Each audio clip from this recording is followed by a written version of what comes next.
Liverpool make Champions League football as Sunderland make Europa League football alongside Bournemouth, and the Europa Conference League goes to Brighton. But of course, the big story of the day was down at the bottom of the table, where Tottenham managed to survive despite West Ham winning. West Ham also won today, but it wasn't enough because they had to rely on a result from Everton. And Everton couldn't get the job done. Spurs survive. West Ham are down into the Championship for next season. It draws to a close what has been a very intriguing Premier League campaign for the 2025-26 season. Hey guys, welcome to the channel. Welcome to another video. Today's live stream is going to all be about the Premier League season. The final day of the Premier League season. We'll do more of a review later on in the week, but it's going to be about the final day of the season.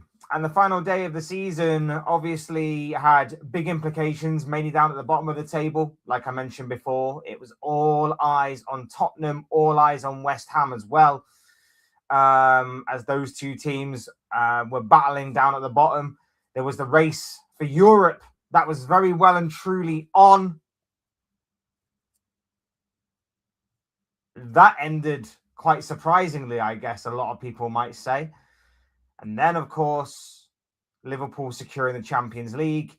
Were Aston Villa going to fall into that fifth spot? And if they did, who was going to fall into the sixth spot to maybe get Champions League football for next season?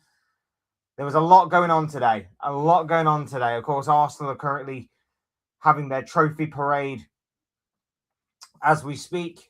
Obviously, they would have liked it at home, but they were at Selhurst Park today. Man City said farewell to Pep Guardiola. Liverpool said farewell to, at the very least, Mo Salah and Andy Robertson.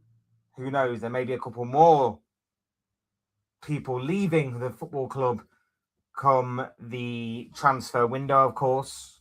Mainly players such as Curtis Jones, such as potentially Alisson Becker, maybe even a Joe Gomez, maybe even a lot more. Either way, not great.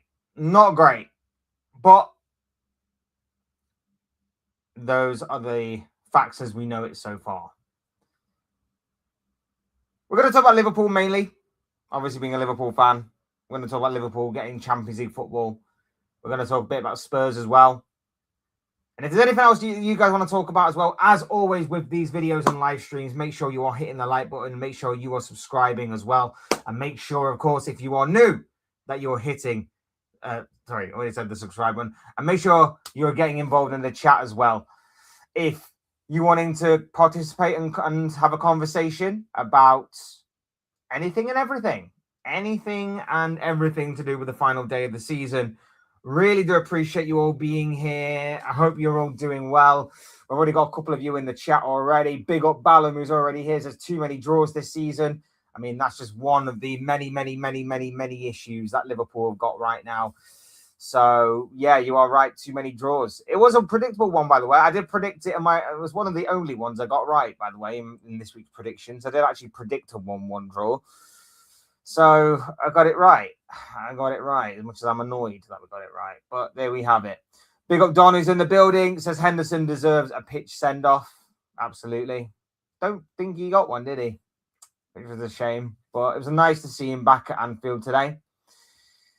Vladimir saying kit with Champions badge from Liverpool Club Shop. Yeah, for the final time, we wore this badge. The memories will still be there. Might have to cling on to those memories for a long time if things go the way that I'm imagining. Downwards and depressing. I'm good, bro. Hope you're doing good yourself, my dude. I hope you're doing well yourself. West Ham won. David Moyes let Tottenham win. May have a personal vendetta against his former club. Everton did not look like they were doing anything today. They were so poor, Everton. They really were. They are, honestly, and I'm not saying this to be banter, and I'm not just saying this because I'm a Liverpool fan. Everton are genuinely the most useless football club in existence. They stopped Man City from winning a Premier League title. Well, potentially, you never know. Like, they at least derailed their title charge, shall we say. And then they go and do not even lay a glove on Tottenham. They don't even lay a glove on that Tottenham side. They are genuinely absolutely useless. That on top of the fact that they have not won a trophy in, what is it now, over 30 years. Genuinely the most useless football team on the planet. Genuinely. Like, pointless. Absolutely, completely pointless. Like a broken pin. Pointless. I don't like the new kit. Are they right? Today's kit, can I just ask before we move on? Today's kit, I like the shirt. Are they genuinely the shorts? Are the shorts the genuine shorts? Because they look like this season's shorts. And it doesn't match. It doesn't go. You've got the kind of Liverpool shirt with like the white patterny bit. And the shorts don't match. So is that genuine or like I don't know. I don't know if they were the shorts, but it looked wrong. I like the shirt. Why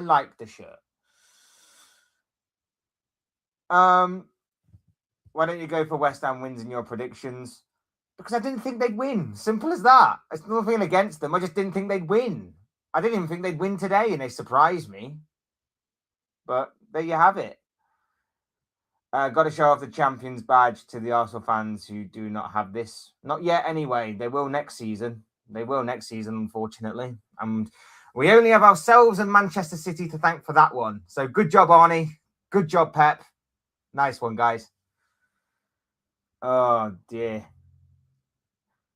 Big up Abdi's in the building. Lovely to have you here, my bro. Lovely to see you here. Thank you for joining us. Tottenham were lucky in some ways. Aston Villa away win and the getting result against Man City for some reason, which give Arsenal the league. Yeah, Tottenham were kind of fortunate. They were lucky last year, but yeah, they might be back in a relegation battle next year. Who knows? Who knows what will happen with Spurs right now? Big up Ruse is in the building. Hope you're doing well, my friend. Lovely to have you here with us.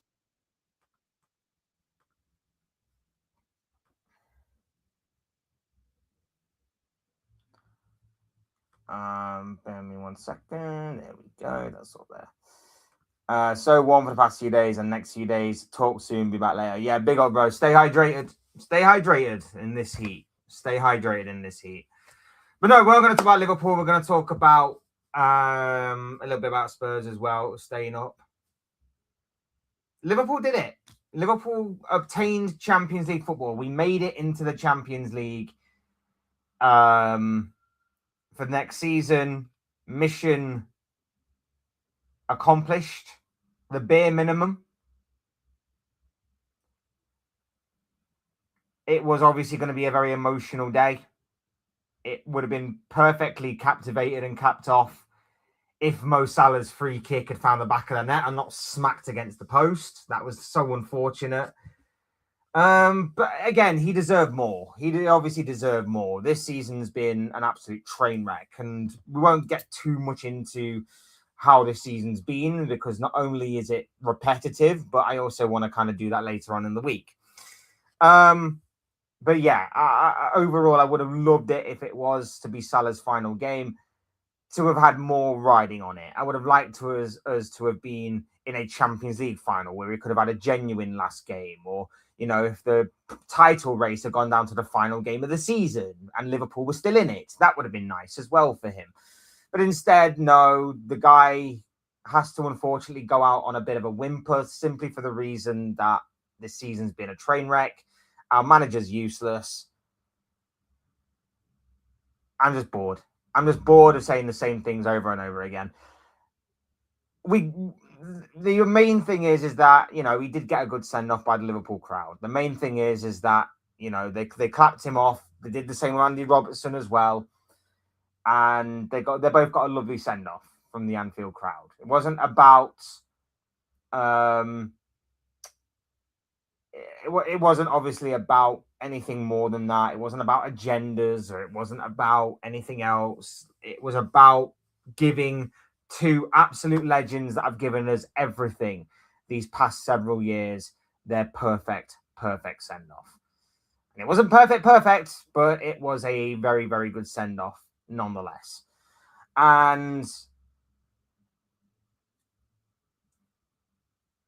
we move on.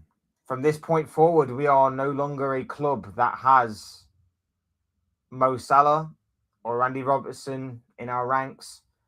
It was a bit of a throwback a little bit in the first half. It looked like Mo Salah was back to being a nuisance to opposition defenders. He looked dangerous at times.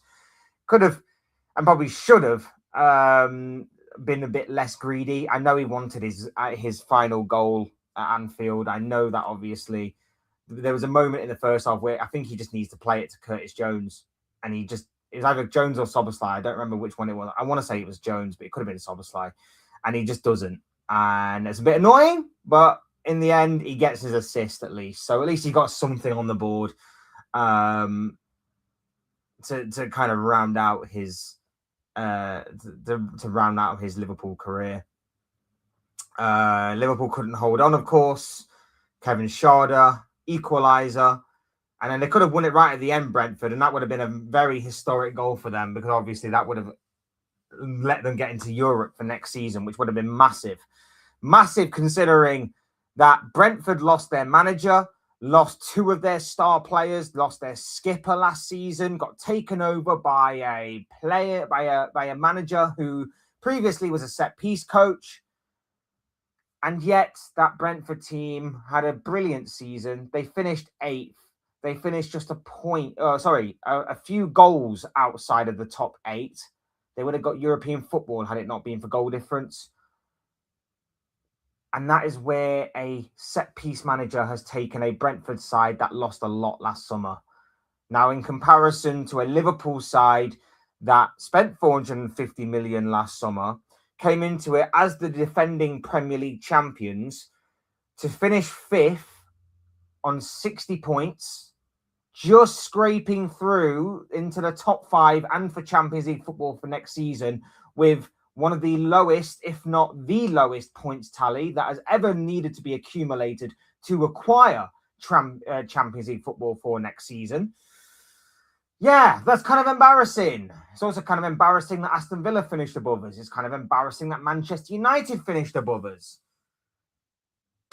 But that is what has happened this year, people. That is what has happened this year. And the thing I'm clinging on to, as I've said, for the most of this last run-in of the season, is that maybe the tide will start changing in terms of the narrative and story behind Arne Slot staying. It looks like he's going to stay. I've been hoping and praying for a while that won't be the case. I've been hoping and praying for a while that the guy will definitely be leaving in the summer.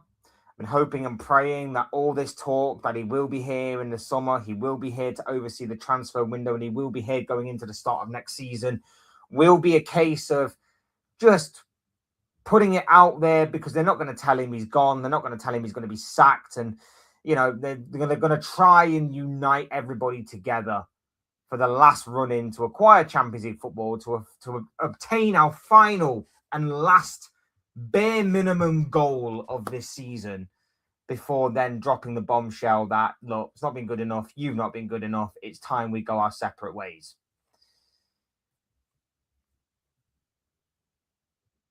I'm hoping that that's still the case. I'm hoping and praying that that is still the case. However, I don't know. I genuinely don't know. I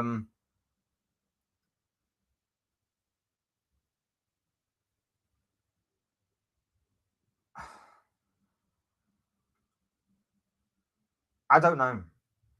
I can't put myself through another season of watching this football again next year. I really can't. The The football is boring. The football is dire. He comes out on the second to last press conference of the season and states he knows how to fix it. Well, if you know how to fix it, why didn't you do it earlier on in the season? It was only in October you came out and basically said, I don't know how to fix it. We've got all these problems and I don't know how to fix it. So over the course of the past several months, you've learned how to fix it, have you? Fantastic. Well, we've not seen any evidence of that, by the way. Not seen any evidence whatsoever that you know exactly what you're doing, you know how to fix it or anything along those lines. But yeah, he apparently knows how to fix it, which is brilliant. In the final press conference of the season, the guy comes out and basically says he needs to find a style that suits him and suits the players. Well, it's not like you've had 450 million on players and an entire season's worth of time to start putting in a system and a style that works. Oh, no, wait, you have. You've had an entire season, you've had 450 million spent, and you still can't decide upon a system and style that works. Right, let's just waste all of our time then, shall we? We've wasted a year of Salah's career. What was the point of tying him down to a 2-year deal on 400k a week if this was going to be what you were planning to do this year? What was the point of doing it to Van Dijk as well? Because guess what? If you're still going to be here next year, I can't see things improving that much. So it's going to be the same next year as it was this year, which means, again, we've wasted 2 years then of Van Dijk's career, as well as everybody else that's in amongst this current regime of players. I don't get it. I don't know where we're supposed to go from this point if Slot is remaining as our manager. I really, really don't. I see a club that is in decline. I see a club that is just not great at all. Just not fun to watch, not entertaining, not exciting. A team that basically has the same script written out for them. It has the same script written out for them every single week because this manager doesn't do anything to change it. And if he does, by the way, if he does change it,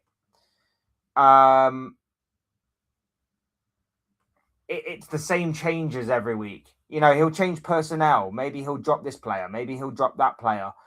Maybe he will. Maybe he might change the formation a little, but the end game is still the same.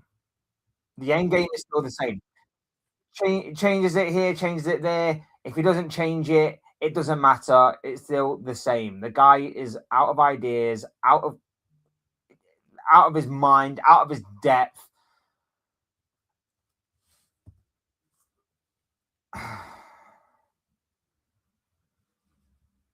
I don't know, man. I really, really don't know.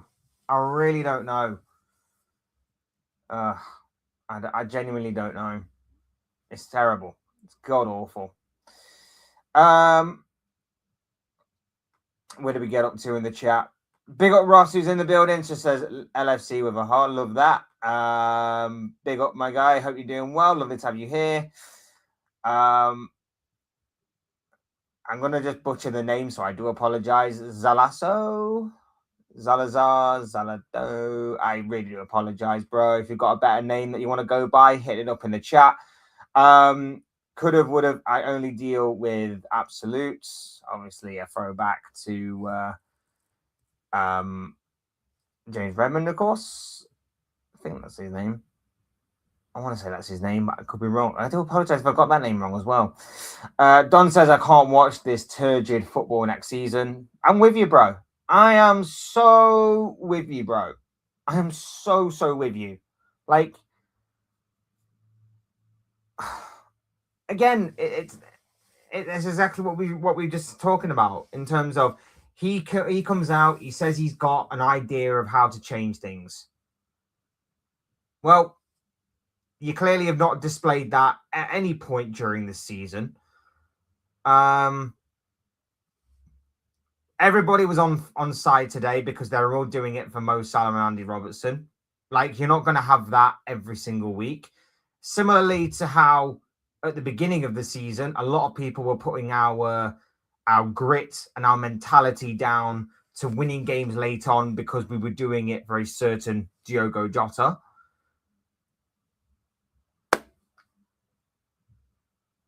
Can't just keep on relying on emotion and feelings. That's the only reason why today we were all on side and we're all on board.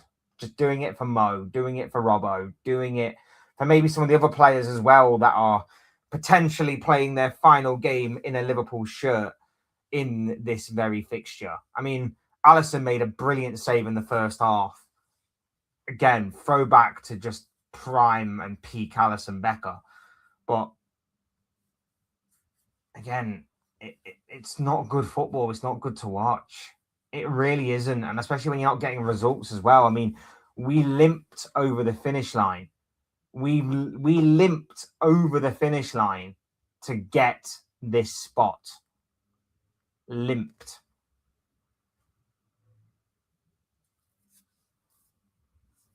If Bournemouth had held on right with the last kick of the game against Man City on Tuesday night, we could have been in a hell of a lot more danger today than what we actually were. We limped over the finish line. 450 million spent. One of the lowest points tallies to acquire Champions League football in God knows how long. And we limped over the finish line. That's not good enough. That is really, really not good enough. As Mo Salah said himself, obtaining Champions League football is the bare minimum a club like Liverpool should be attaining season in, season out. That is the bare minimum. Shouldn't be like that. And the football to boot is just not good enough. I'm so glad the season is over. I feel really subdued. Big up, Dean. Hope you're doing well, my bro. Lovely to have you here with us. You're 100% right, bro. I'm so glad the season's over. I'm so glad the season's over. I mean, this season could get worse. This season could get worse if Arsenal win the Champions League next Saturday. That could happen, and that could get even more worse. So if that happens, then fantastic. Like, I'm going to be throwing myself in the ocean or something. I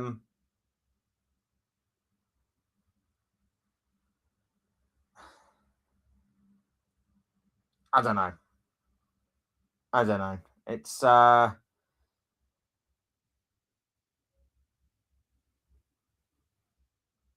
poor.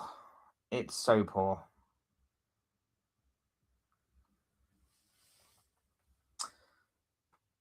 I did. Wait a minute. Raymond Murray says Salah should have left the club last season. His celebration would have been bigger. Big up, my guy. Hope you're doing well. Thank you for joining me. Yeah, I mean, like I say, I really wish his celebrations would have been bigger. I really wish his celebrations would have been better. But the reality is that sometimes you don't get the proper send off you deserve. I mean, look at the way that Steven Gerrard was sent off into the sunset. I mean, it's not as bad as that day was. That day was god awful, losing 6-1 to Stoke, but it's still not great. Still not great for someone who deserves so much more and so much better. Sorry, this Hungarian language don't speak. It's all good, bro. I just opened up Google Translate. So appreciate that, though. Appreciate you being here. Thank you for joining me. Scotty here, Man United fan, clearly. Glory, glory, Man United. The Reds go marching on. We'll see how you do next season. We'll see how you do next season with doing 2 games a week. We'll see. Europa League group phase for Sunderland is remarkable. Big up, Marco's in the building. Lovely to have you here, bro. And yeah, I mean, Sunderland have had an unbelievable campaign. I mean, it's a shame that obviously, I mean, I know Arteta's going to get the Manager of the Year award, and it's understandable as to why. He's won the league. He's finally got across the finish line, whatever.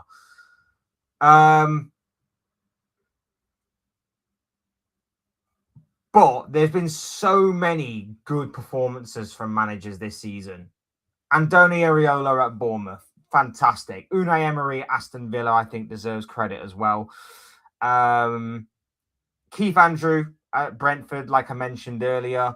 And, of course, the Sunderland manager, who has done remarkable. I know people will say, well, he spent over 100 million. We've also seen a lot of relegation-threatened sides spend a lot of money, and they still manage to not get over the finish line and get to Premier League safety.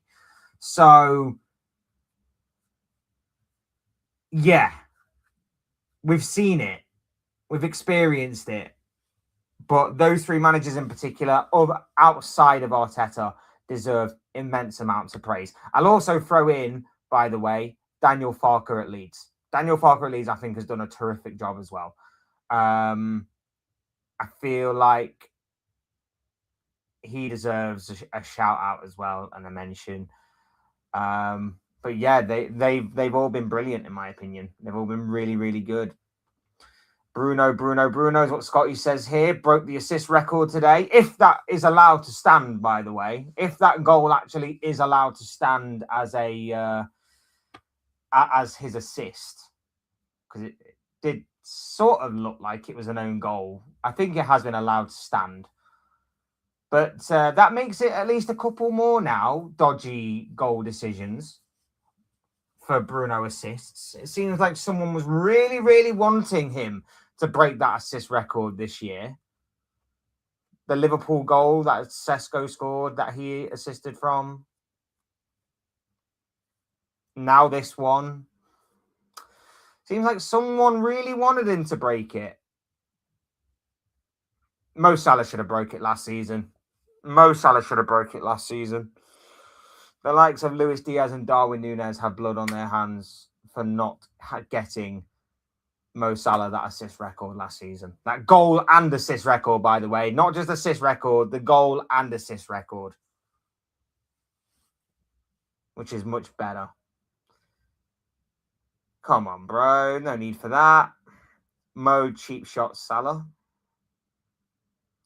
Again, uncalled for. 5-0 for PSG. Entirely plausible. Okay, I would give Arsenal one corner. 5-1. PSG destroyed teams. Look what they did in last year's final. And I hope you're right, bro. I hope you are right in what you're saying. I've already started seeing a lot of Arsenal fans online talking absolute nonsense. I said they'd be unbearable before they won everything. And now they've actually won something. They're going to be even more unbearable. And they've already started. Don't give them another reason to be taking their unbearableness to a whole new extreme. If they win the Champions League as well, turn off your social medias, turn off everything until the beginning of next season, because they are going to be absolutely even more unbearable than they are before. Like, those fans have already started doing some crazy and stupid things. So, yes, it's only going to get worse from here, unfortunately. But yes, PSG need to deliver them a reality check, and a hard reality check at that.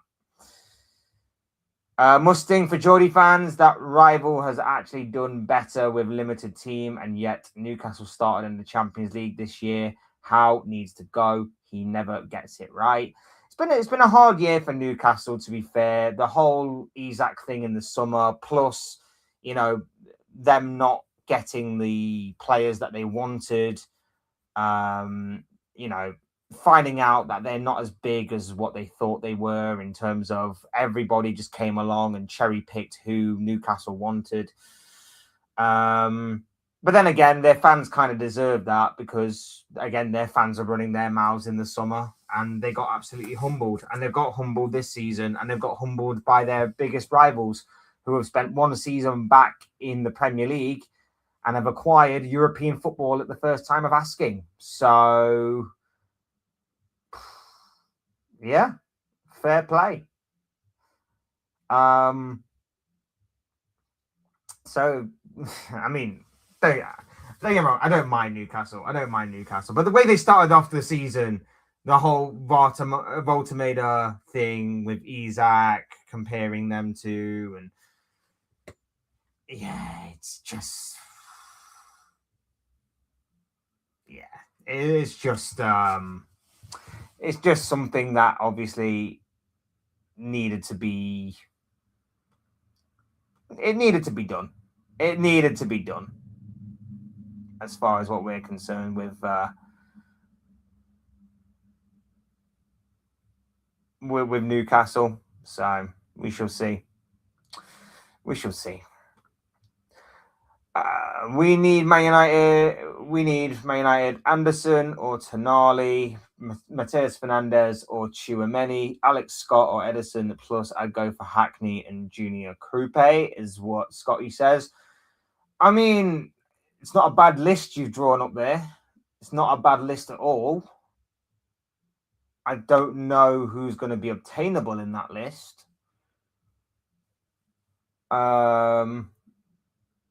Alex Scott, definitely. Hackney, definitely. Krupe, maybe. Edison, it looks like you are probably going to definitely make a move for Edison, so that makes sense. Anderson, I reckon he might have other options elsewhere. Tonali, I like Tonali. Really, really like Tonali. I prefer Bruno Fernandes at Liverpool myself, but I do like Tonali. I don't know about Tonali. I reckon Arsenal could go back in for Tonali, you know. I reckon Arsenal could. And Mateus Fernandes, well, now that West Ham has been relegated, it might be easy to get Mateus Fernandes. Tchouameni depends on the Real Madrid situation, of course. But it's not a bad list you've drawn up there. I'm not going to lie. It's not a bad list you've drawn up there at all. Only banter me. You'll be back without a doubt. I know it is.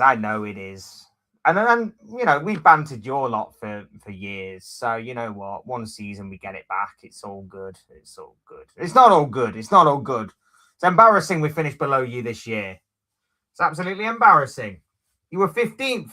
You were 15th last year. This time last year, you just lost the Europa League final. You were down in the mud. We were laughing at you. We were the Premier League champions. And now this year, we achieved the same thing. Only difference is we're 2 places below you. But we achieved essentially the same thing. But, yeah. You still finished above us, which is embarrassing. We need to strengthen midfield competition from Man City for Anderson. Yeah, I mean, 100%. I mean, the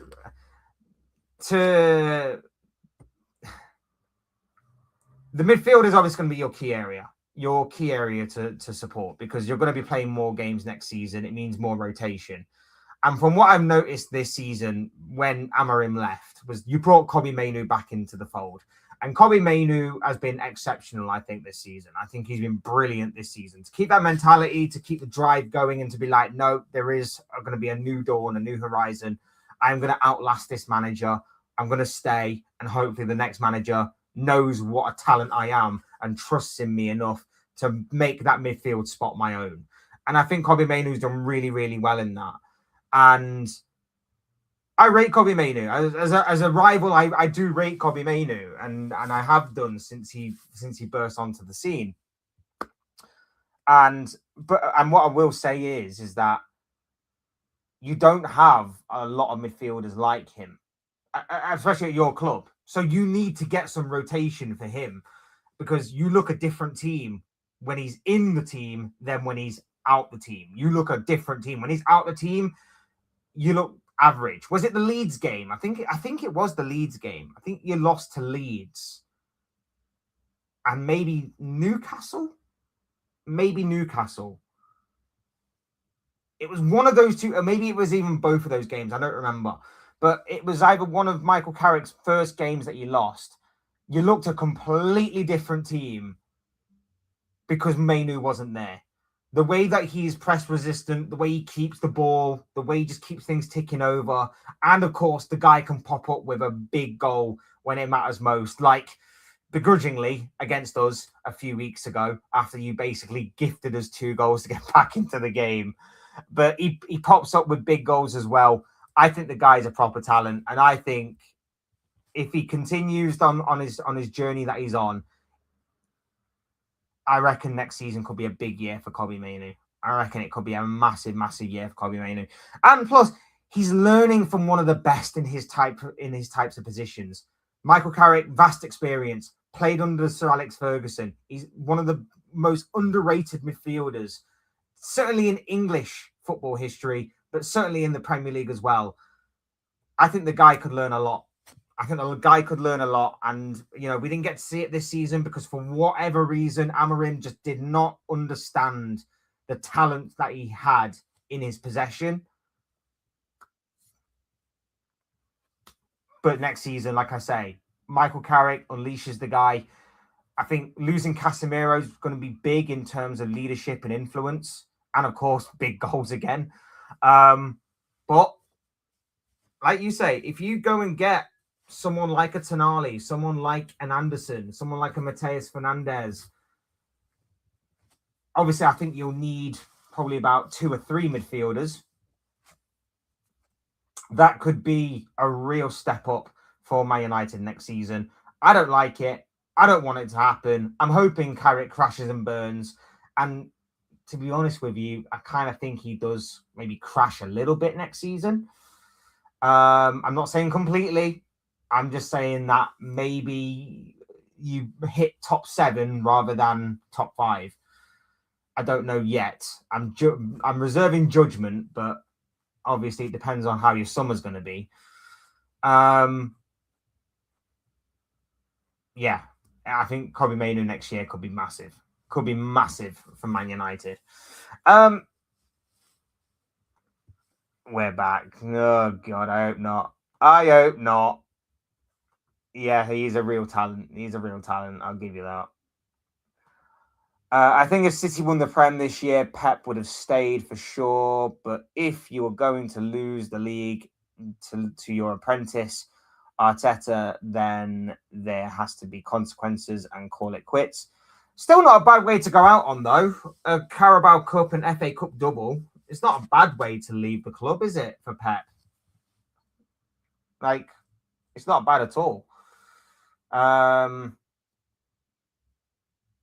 just think the Premier League passed him by. I think there's a new style that everybody's trying to adopt, and it just doesn't suit Pep. I just don't think this current brand of football suits Pep at all. I think it's probably the right way to call it. I think it's the right time for him to move on. I think the Premier League's moved on from his style of play to a more simpler style of play, shall we say. Yeah, I think it's probably the right time to move on. I think it is probably the right time to move on for him.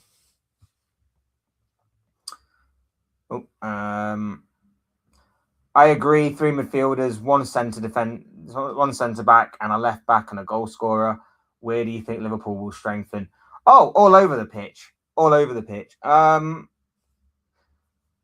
We bought Jeremy Jacquet, so that's a centre back covered. We should hear about the Konate situation imminently. I still think, depending on the Gomez situation as well, we might need 1 defender, 1 more centre back. Jacquet comes in, fantastic. It's difficult because we don't know about Leone. We don't know if Leone's going to come back and he's going to hit the ground running and he's going to continue his progression or not. That big injury was horrible. So there's the Leone question mark. Gomez is never fit, so the Gomez question mark is always going to be there. Konate, kind of useless this season. But again, I don't know. about Canate, and I don't know about his contract situation either. Van Dijk's not exactly getting any younger, so I do think we will need at least one more centre back. The left back situation with Robertson leaving, I can potentially see Liverpool cheaping out and maybe convincing Tsimikas to come back and stay for a year. So he'll be our second choice, and Kirkez will be our main left back. I don't like it. I don't want that to necessarily happen, but I could see Liverpool cheaping out on an option where that would be the case. We might need a new goalkeeper if Alisson leaves as well, unless we are going to trust Yaros to be our second choice and Mamadashvili to be our first. So there's a lot of unanswered questions there. Our right back situation, neither one of them can stay fit for longer than 5 games. So there's a couple of question marks there over both Jeremy Frimpong and Connor Bradley. Our midfield situation, McAllister's legs have seemingly gone, and the likewise can be potentially said about Ryan Gravenberch. So we definitely need a DM anyway. So we definitely need a defensive midfielder, but we might need another central midfielder as well. We're obviously going to need a right winger because we don't have one at the football club. Jeremy Frimpong does not qualify as a right winger, so we're definitely going to need a right winger. I don't want to see Cody Gakpo in a Liverpool shirt ever again, so we're definitely going to need a left winger to upgrade on Gakpo and to also be there to sort of, help the development, shall we say, of Rio Ngamoa. And then we might need another striker because the Ekatike injury is at least going to take him out for half a season, maybe even longer. And there's no guarantee he's going to come back as the same player that he was when he left, because this injury has been known to cut careers short or to cut players down from reaching their potential. So I for one potentially see it being a very active transfer window. Lots of incomings, lots of outgoings. But I don't necessarily think it matters because I don't know, because that last season was the same, and look where we are now. So I don't know if it will matter. You reckon West Ham will come straight back up if they keep Nuno and if they keep a few of their key players? Then yes. I think that if they keep the manager, they will. It's going to be interesting to see what happens. It looks like Mateus Fernandes is going to be very much wanted by a lot of Premier League clubs. I imagine a few clubs might be sniffing around Jared Bowen as well. Maybe that Tati Castellanos as well. Maybe one or two other players like Max Kilman or maybe a Mavropanos. There's a few players there that I think a lot of Premier League clubs will be sniffing around. So it might be a difficult summer for West Ham, but I would reckon that they could be coming straight back up for next year. I reckon that they could. Do you think that Southampton's punishment was too harsh? Dude, even in online soccer manager, there is a spy option. It's not the biggest. Sorry, the game thing got me. Biggest sin to get some intel point deduction, maybe, but this severe. Yeah. Look, it's one of those situations that's like this doesn't happen, obviously, very regularly. Fact is that it's just ethical to be like this, and kind of, I mean, I'm not exactly too sure what you can get from training that you can't get from watching them in match days. If anything, just change your own approach. Not only that as well, but how crap of a spy are you that you can't even spy properly and you get caught? You've got to be a crap spy to get caught, especially by a football club. Like, you have to be a crap spy to just be there out in the open. Why? Like, I, I don't know. It's crazy. No, I think the right punishment was made. It's daft. It's so daft. It's so stupid. And if I was a Southampton fan, I'd be absolutely raging at the manager. I'd be like, what the hell are you doing? Why did you risk that? Apparently, you can do it in Germany. That's at least what some people have said. But, you know, there's a reason why no one does it over here. Don't try and start a trend or something. It's not like it's, you know, again, it's not as if it's a common thing. So, I don't know. It's so dumb. So dumb. But yeah, I'm actually kind of surprised that the punishment was quickly dished out. I thought they would take their time with it. I thought they would, you know, go on a few weeks, few months maybe, and then do something about it. But they actually got it over and done with pretty quickly, which was a bit crazy. They don't normally do that. What's the next question?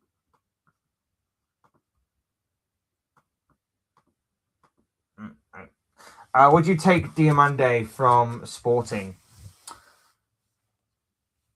I think he's a good player, but I don't know. I think he's still a little rough around the edges. I like him, but I think there might be better out there. Do you have faith in the current manager? Absolutely not. Absolutely not. I've got no faith. I've got no faith in the current manager. I've got no faith in any player that he's going to bring in this summer because I saw fantastic players come in last summer and we've done nothing with them. I have no faith in this guy. I've got no idea what he's rambling about in press conferences and interviews. I've got no idea what he is going to do next season other than flop. I don't want him to flop. I want him to prove me wrong. I want the guy to prove me wrong 120%. I do. I'm hoping that by this time next year, I'm sat here and I'm apologizing to Slot for ever doubting him. But the evidence presented in front of me, as it currently stands right now, is that this guy will not and cannot get the job done. He is out of his depth, out of his mind, and out of ideas. And I don't think it matters who he brings in the summer. He could go out there and he could have a 10 out of 10 summer. He could bring in a new left back. He could bring in 2 new centre backs. He could bring in the world's best defensive midfielder. He could bring in another central midfielder. He could bring in a right winger that is going to get goals and assists and replace what Salah is leaving in that team. And I still would sit here and go, the brains behind the operation is not good enough. We've got the operation, we've got all the components, but the brains behind it is not going to do anything with it. We've got all the instruments. We've got all the best players of the best instruments. But if you haven't got the conductor that can put it all together, the music is going to sound terrible. Our conductor right now is terrible. The music that he's going to play next season is going to be the same boring, predictable, dire football that we have played this season. I'm not here for it. I think, like us, mate, hopefully should be a busy transfer window. I mean, definitely for your lot definitely need to beef up your team. You need to beef up your team if you're going to be playing 2 games a week. So you're definitely going to be in for a busy window. Obviously, it makes it interesting with obviously having a World Cup. There are a few players that are obviously not going to be at the World Cup, so transfer business can go on in the background. But there are going to be a fair few that are going to be going to the World Cup that, again, it could make players. It could mean that players' stock rises and their interest grows. So having the World Cup this summer is going to be very interesting, to say the least. We shall see. Yeah, most online soccer manager games literally have a spy feature that you can use for coins. So I'm going to say I've never seen that in Football Manager. So you just get reports and things from your scouts. So yeah, I've never seen that in Football Manager, but fair play. Again, it's a game and not the real thing, so it is what it is. Italy spied on Bosnia too, big time in qualification, yet they still lost and no punishment. Was allegedly, now I'm saying allegedly because I have not actually fact checked this. I just saw this scrolling through videos. Apparently, the guy who was the manager of Southampton that organized the spying thing also apparently spied on France during the 2014 World Cup in Germany's build-up and preparation to their game against France in that 2014 World Cup. Is that true? Is it right? I don't know. And apparently he did the same thing again. I can't remember who it was for. I think it was for some German team. I think he was coaching some German team at the time. And I think he did the same thing then. And they just brushed it off as nothing. I could be wrong. Scouting, spying, grey area. Just call it scouting. Maybe they could have got away with it. I don't know.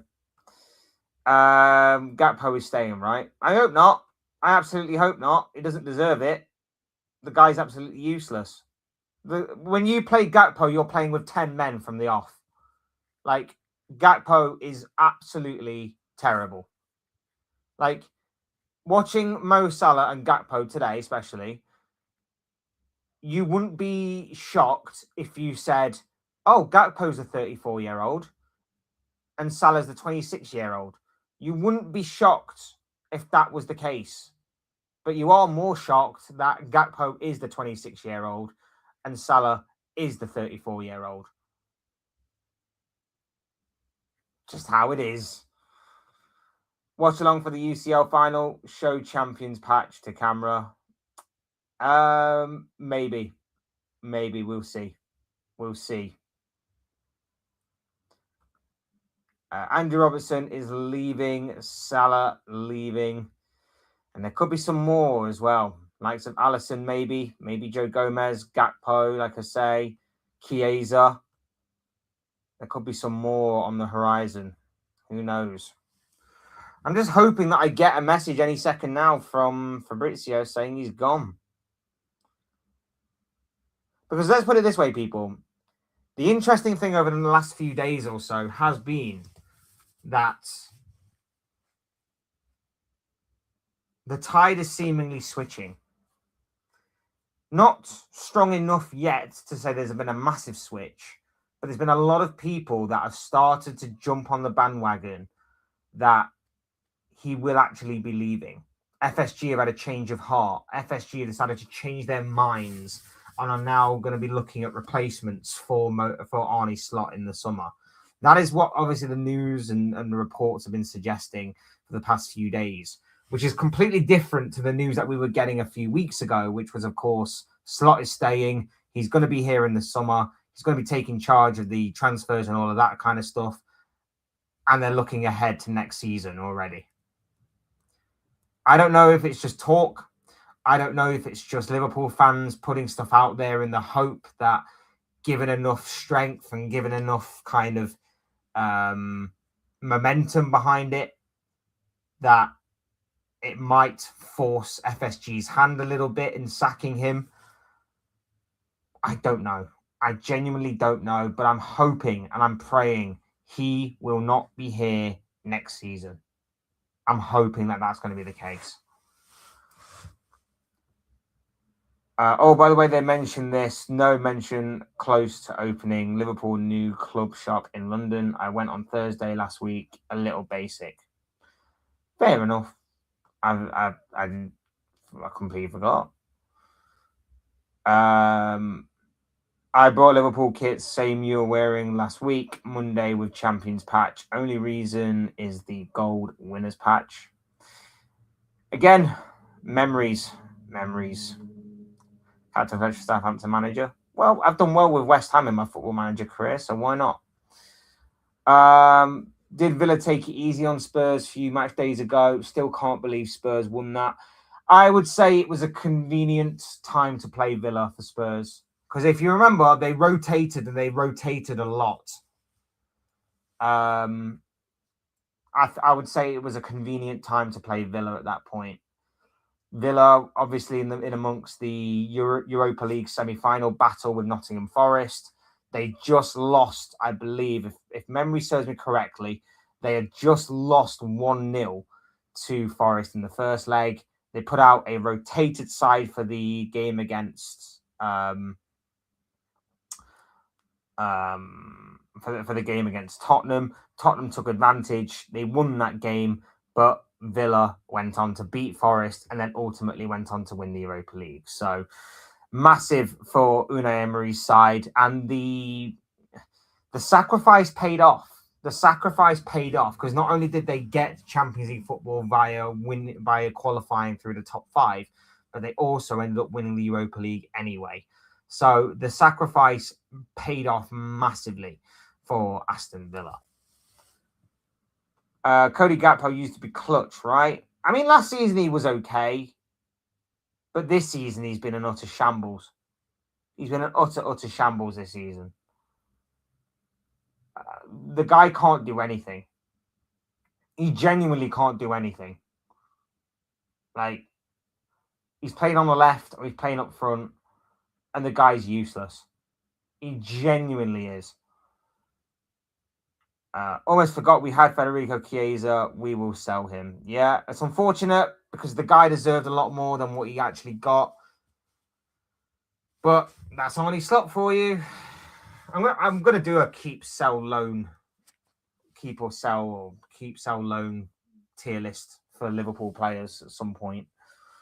We'll see how that goes.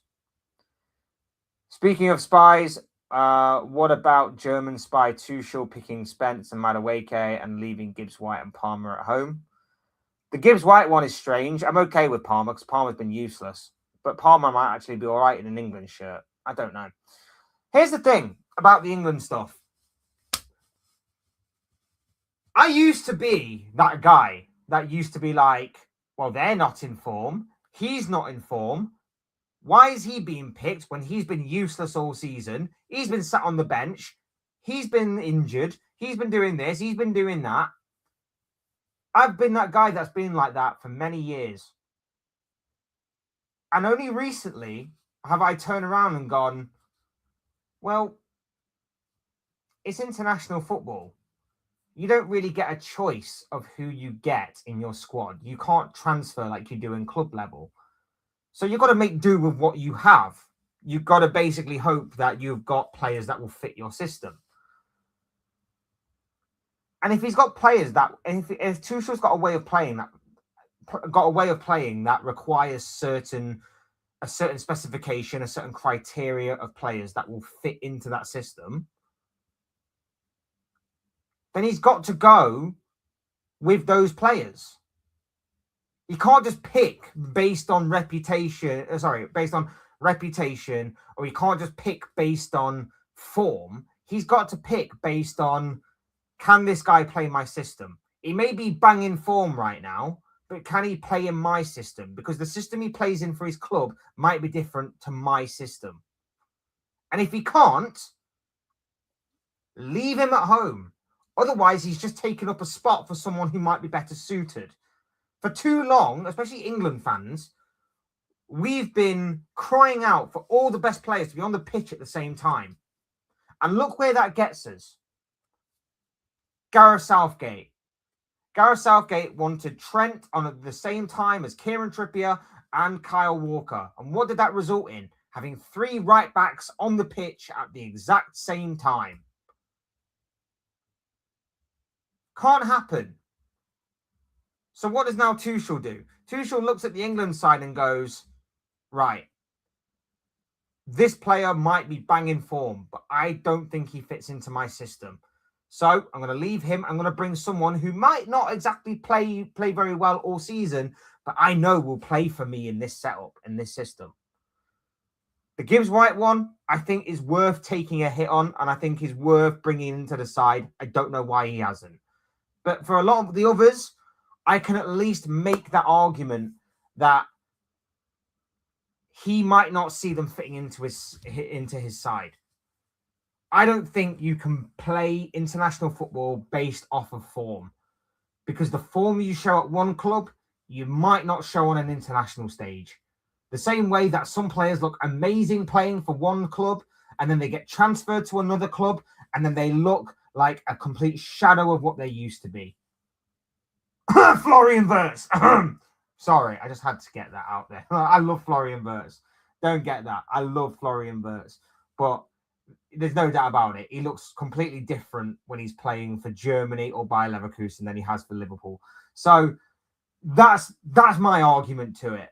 And I know it's not popular, and I know a lot of people will be like, oh, this guy should have gone and that guy should have gone. And I'm sure that if England do go out at some stage, it will all come back down to squad selection, and Tuchel will come under heavy fire, and it might even end up costing him the England job in general. I mean, maybe looking for another England manager very, very soon. But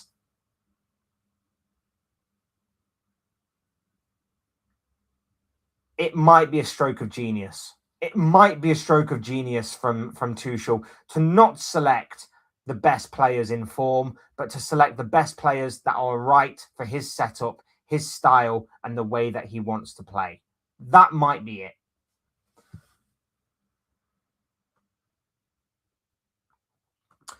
Aston Villa will say they had a successful season because they won the UEFA Cup, a trophy from their progress under Unai Emery. Yeah, congratulations to Aston Villa on doing that. Another team with the word Villa in the name for Emery to have succeeded with. The only team he's not succeeded in the Europa League with, Arsenal. Interesting, that, isn't it? Marco will be intrigued to see how Marco Rose goes at Bournemouth. Some say they'll be in the Champions League because Aston Villa win the Europa League. I think the only way that would have happened is if Aston Villa had a loss today and Liverpool had won. Villa went down into 5th, and that means that 6th place would have got Champions League. But because Villa won and Liverpool drew, I mean, Villa won anyway, so it wouldn't have mattered what Liverpool had done. But because Villa won, obviously they stay in 4th, and that means that 6th place gets Europa League rather than Champions League. I don't know, though, if that can change if Arsenal win the Champions League. If Arsenal win the Champions League, I don't know if that changes. I don't think it does, because I feel like I would have heard something by now if it does. But I do find it so stupid how Aston Villa can win the Champions League, can win the Europa League, go into the Champions League for next season by qualifying through the cup, through winning the cup, but then they also qualify through winning the league, through the league phase as well, and we don't get an extra place. That I find dumb. Because here's the other thing as well. If Palace win their Europa Conference League final, they go into the Europa League as well. So do we have 3 teams then in the Europa League next season, or does one of those teams get dropped out into the Europa Conference? I don't know. I don't know how it works, but it's so dumb that Villa had to finish 5th, even though they were already in the top 5. It makes no sense. Like, 4th is still the same as 5th, essentially. I don't get it. I really, really don't get it. It's so dumb. No Phil Foden for England, for example. I mean, he's been poor. He had a purple patch halfway through the season, and then he's been poor ever since. Jordan Henderson in England team, 11 of 100 caps. Again, excellent servant to club and country. It's like the German team around 2002 to 2012. They won a lot, and players like Podolski, Klose, Schweinsteiger were always picked, and no matter if they were playing at club level or not. I think that's the best way to go. I think that is the best way to go. You don't need maybe your best players, but you need players that are going to fit the system that you are wanting to play. Can I be honest with you, Fletch? This season as a Liverpool supporter has not been fun. On to next after the World Cup. Thomas, like England fans' passion, which is why he took the job. I think he's a good appointment. We'll see, obviously, what he can do in a major tournament, because you don't gauge how good a manager is at an international level by beating the likes of Andorra and friggin' Faroe Islands every week, or whoever we've been playing. How can you make argument for Spence and Madueke? Again, it might just be system. It might just be systematic. It might be Spence being versatile enough that he can play right back and left back. It might be Madueke having pace. It might be Madueke playing off the left wing, playing off the right wing. It might be versatility. It might be systematic. I don't agree with the Madueke one. The Madueke one, he's useless. He's absolutely useless. I don't know what else I'm like, he won a Premier League title. Look at that. Like, don't mean he's not useless. There have been many people that have won Premier League titles who have been frigging useless. Like, Madueke is terrible. Simple as that. He is absolutely terrible. But yeah, here we are. Ivan Toney, deserved. Saudi slow-paced league. Other managers of countries still pick their players who play in Saudi, no issue, like Kante, etc. I was trying to think them. Yeah, I mean, even Ronaldo still gets picked, doesn't he? And he's like 40 odd. But yeah, again, it's one of those things. I'm gonna just say I like it is like I think it's just systematic. I don't think it is that. I don't think it's based on form, and it shouldn't be based on form, because, like I say, you can be amazing, you can be great, and you could be playing really, really well, and yet it might not matter, because you might still not make it, because you don't fit in with what the club want, what the manager wants, what he needs, and I think that's the way it should be. Because if you put a manager in charge, the manager's not going to accommodate for the players he has. That's a club level thing. You do that at club level because at least you can transfer players in and out that you don't want, or maybe you can work with for a certain amount of time, but then you need to change. At international level, you can't really do that unless you have a deep enough talent pool to do that. You bring in the manager that's going to suit the players. You bring in the players that are going to suit the manager, which is why we've failed this season, because we've apparently brought in the players that don't suit what the manager wants. And at the same time, the manager has completely changed what he was doing last year. So there's been a breakdown in communication somewhere. That means either the players are wrong or the manager's wrong. Maybe a little bit of both, or they're both wrong. I don't know. Sunderland are in the Conference League, I think. Let me just double check this. So Sunderland finished 7th. Now, according to Google, they are in a Europa League spot. Brighton are in a Conference League spot. Let me just double check, because I think Romano put something.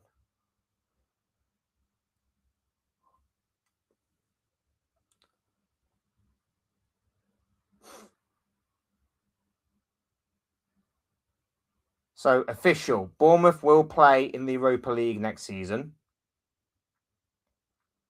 Official. Sunderland will play in the Europa League next season. Romano stated that Sunderland will be in the Europa League next season.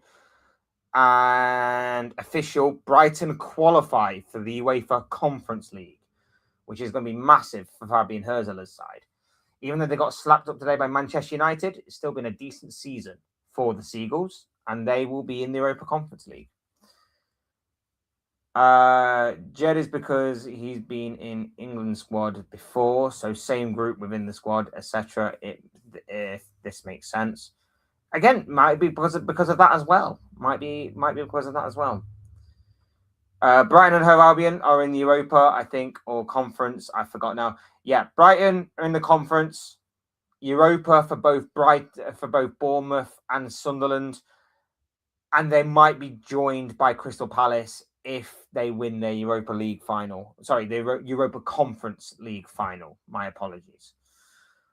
Maguire redeemed himself and deserved to be called up. Yeah, the Maguire one is an interesting call. I will admit that, especially from stuff like set pieces and stuff.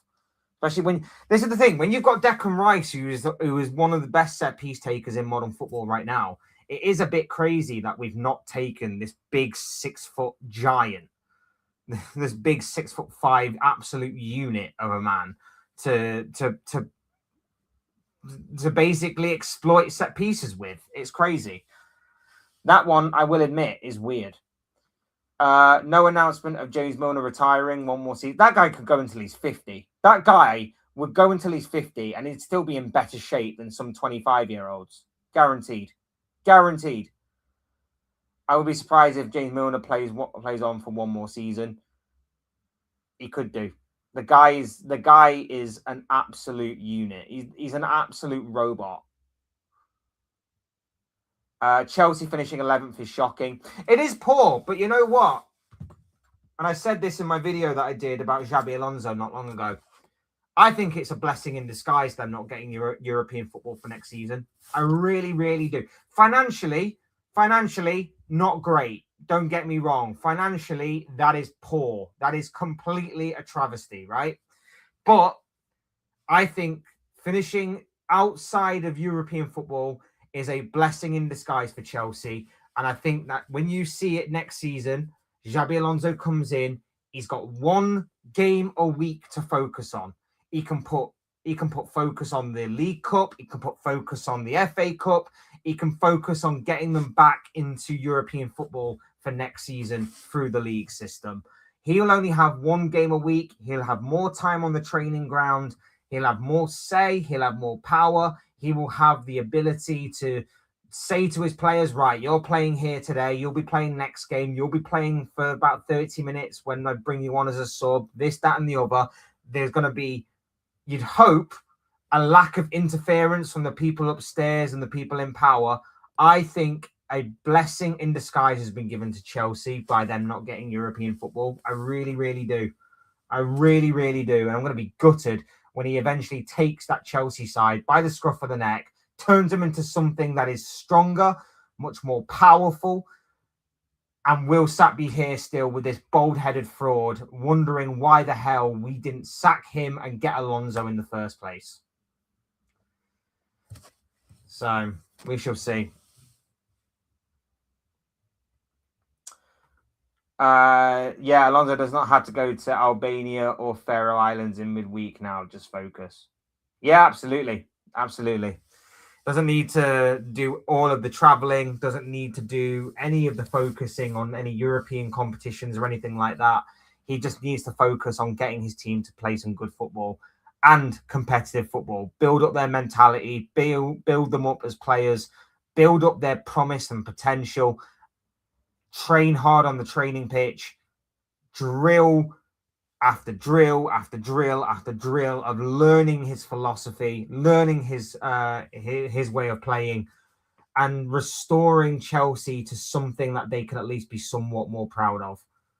Because, like I say, he's a very, very good, very promising young manager who I think starting off completely fresh at Chelsea will be a good thing. There'll be no pressure on him whatsoever. It would just be go and see what you can do. Go and see what you can do.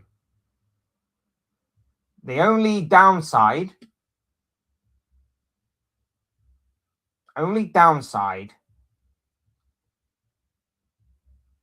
is the Chelsea fans. If the Chelsea fans are not going to be patient, then all of what I just said will mean for nothing. The Chelsea fans need to be patient. If they've lost like their first 2 games of next season and they already want him out, they don't deserve anything. They don't deserve anything. But that is the possibility and potential what can happen at that is the possibility and potential of what can happen with Chelsea next season. for both good and for bad. Like I say, it'd be much, much better if Chelsea continue to fail. But it is going to be weird next season because I do like Xabi Alonso. Reese asks, what players you like for Everton? Now I know this one.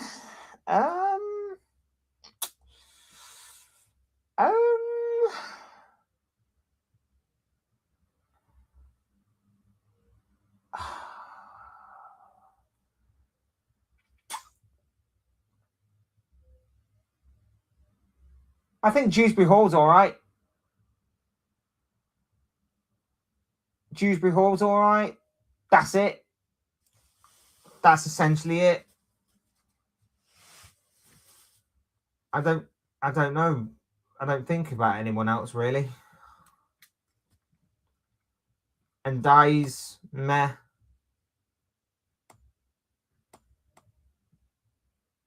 Everybody else, nah. I'm not really a massive fan, to be honest. And there's only really Dewsbury Hall. There's only Dewsbury Hall. Everton finishing 13th. It's mad to think that like a month or two ago, they were like 2 points behind us and were potentially going to overtake us when the Merseyside derby came in. But, oh well, that didn't happen.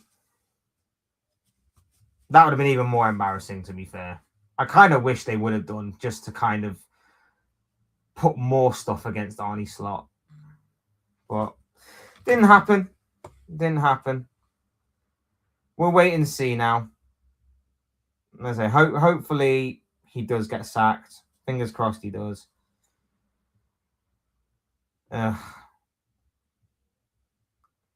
Just by the way, just before we wrap up, some quotes from Slot's final interview of this season. Let me just find them here from Romano.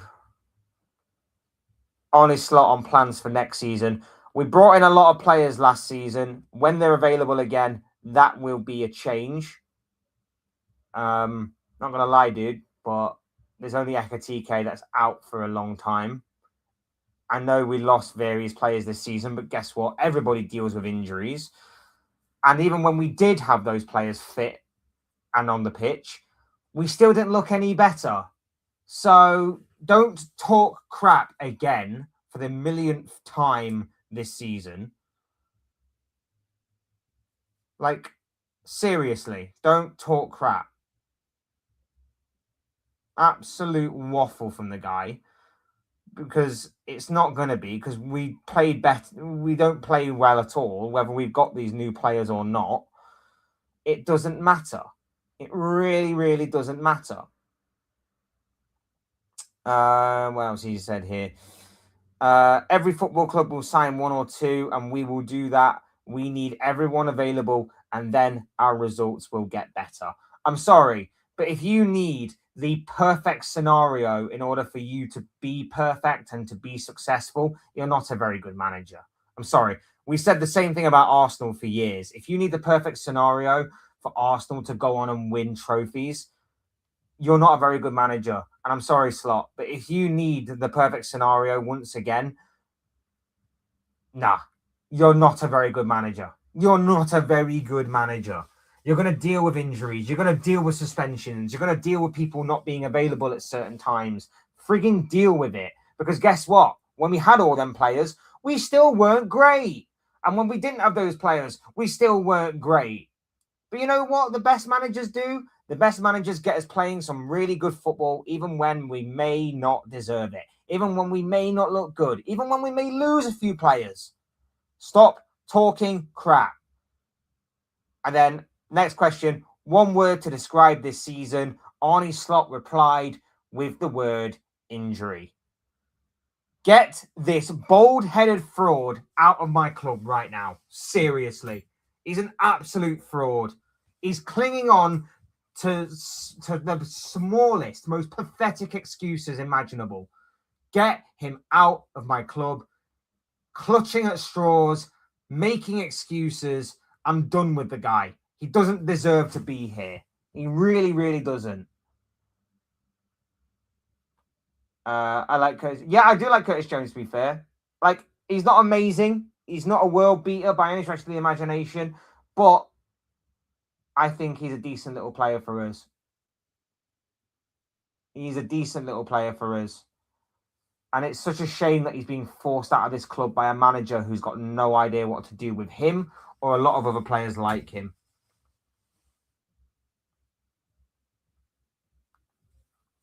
So done with the guy. But I like Jones. Big up, bro. Hope you're doing well. Says, how you been? Glad the season is over. 12 wins in 33 games. If he stays, I am really worried. Really worried. I'm worried. Really worried. I couldn't agree more. I'm good, bro. I hope you are too. Thank you for joining me. I'm with you on that one, my dude. I really am. I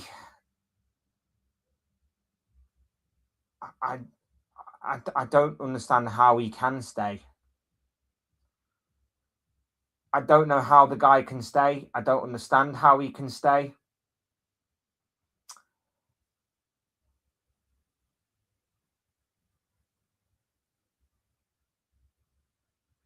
I don't know what the club want. I don't know who's going to be here at the club. I don't know what's happening with Richard Hughes. I don't know what's going to be happening with Michael Edwards. I don't know what's going to be happening even with many of the people involved with FSG at the top of the food chain. I don't know, because there's a lack of clarity. There's a lack of transparency right now at Liverpool Football Club. And it's all a chaotic mess. It needs to be sorted out ASAP. It really, really does. Start with a manager, work your way up. I don't know. But it's incredible, and we'll end on this note. It's incredible what difference a year can make. This time last year, we're all celebrating. We're all really happy. Big day ahead. Liverpool title parade. A wonderful season. A title-winning season. A momentous title season, given the fact it is our 20th league title. And then a year later, it is the polar opposite feeling. A club that doesn't, for the vast majority of it, not like the manager. We don't like what we're playing. We don't like the style. We have wanted this season to be over. Some of us since October. Some of us a little later than that. We have wanted this season to end for so long. And that shouldn't be the case. But it is. It's an embarrassment. It's been an embarrassment from start to finish. There's been very little to cheer about. There's been very little to be happy about. And even with the dawning of a new transfer window, even with the dawning of a new season next August,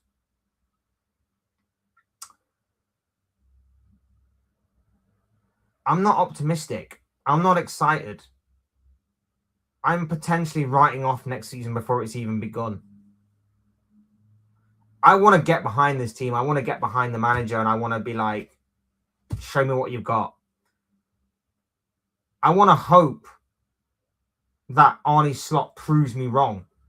I want to hope that Arne Slot is sat here next year addressing the fans going, told you guys should have believed in me. Told you guys shouldn't have doubted me or anything along those lines. But based on the current evidence that is presented before my very eyes, I can't. I can't do any of that.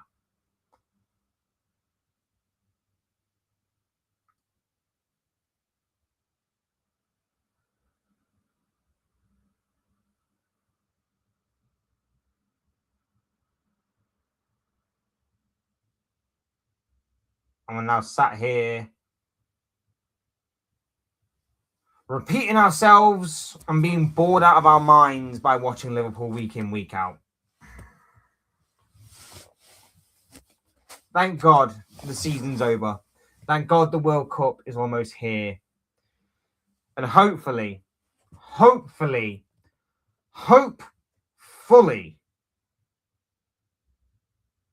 we get to a point where FSG make the right decision and they give Arne Slot the boot, and we bring in a manager who has a connection with the fans, who has a connection with the players, who shows maturity and authority, and also plays entertaining, good football. That puts us in a position to compete. Not win all the time. We understand that you can't win all the time. You can't win every game. You can't win every competition. You can't win every year. We get that. But at least puts us in a position where we're competing. Where what we do in transfer windows, the players we bring in, the players we lose, is all justified by what the players do on the pitch. Because we've not had that this season.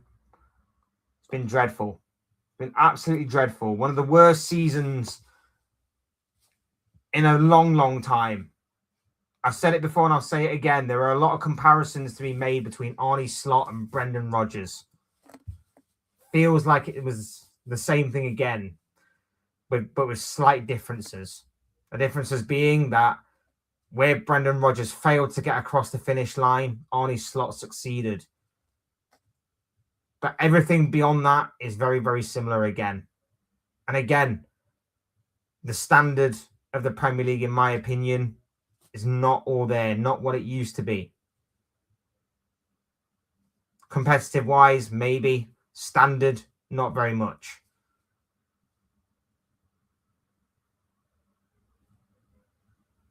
And again, another small difference from that stems from the fact that Liverpool managed to, by the skin of their teeth, secure Champions League qualification for next season.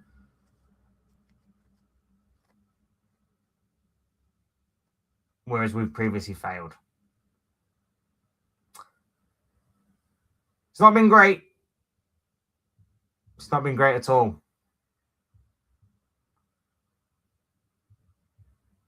But that is just the reality of the situation. Big up to each and every single one of you that has been in the building. Do me a massive favor, people. Smash the like button and subscribe if you are new. Both things are always and forever greatly appreciated. Thank you all so much for being here. Thank you for a great stream. And thank you for being here this season. Like I say, we've got a lot of stuff coming up. End of season content. We've got team of the season coming up, as well as a review on Liverpool season in general, review on the Premier League season in general. May do also a Liverpool squad sell or keep thing, as I mentioned earlier. That might be interesting and might go down with a bit of debate. So I'm intrigued to potentially explore that idea as well as obviously we're going to be looking ahead to the Champions League final coming up on Saturday, Arsenal versus PSG. Hopefully PSG can deliver those Arsenal fans the much needed reality check that they desperately need, but we shall see on that one. And then, of course, beyond that point, we've got World Cup content. We're going to be doing World Cup content as well as obviously transfer content and stuff like that. So do not go away. Appreciate you all being here. Thank you all so much for being here. Hit the like button and subscribe if you are new and want to see more content like this. Both things are always and forever greatly appreciated. And of course, thank you all so much for watching and listening. I've been Fletch. This has been another Fletch Talks video. I'll see you and speak to you all again soon in another video or live stream or whatever it may be. Cheers, guys. Thanks everyone for watching. Take care of yourselves. Enjoy the rest of your day. I'll speak to you all again very, very soon.